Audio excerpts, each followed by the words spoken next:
Eh mec, arrête de scroller 2 minutes, calme-toi. Est-ce que tu connais le plus grand rival de Disney? Et est-ce que tu me crois si je te dis que c'est un vieux monsieur japonais qui déteste les fins heureuses? Les films de Miyazaki, ce ne sont pas juste des dessins animés pour enfants. Dès les premières minutes, on sent qu'il nous emmène dans un univers à part. Pas à Hollywood, ni chez Disney non plus. Ici, la nature est vivante, les machines font peur, et même les monstres ont une âme.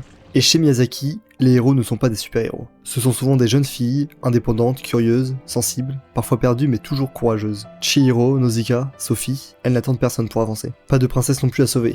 Les films racontent des parcours d'émancipation, des luttes intérieures, ou alors des quêtes de sens dans un monde souvent brisé. Et Miyazaki déteste la facilité. Pas de happy end forcé, ni de grands méchants à tuer. Il préfère la nuance.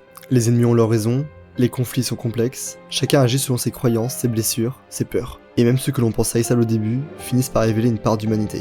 Chez Miyazaki, la guerre, la colère ou la violence ne viennent jamais de nulle part. Elles sont le reflet d'un déséquilibre plus profond. Mais pour moi, ce qui rend ces films encore plus uniques, ce sont ces instants suspendus dans le temps. Les moments où il ne se passe juste rien. Un train qui roule, du vent dans des arbres, un personnage qui regarde le ciel, c'est lent, c'est beau, ça respire. Et dans notre monde qui court tout le temps, ça fait du bien. Et toi alors, c'est lequel ton Ghibli préféré ?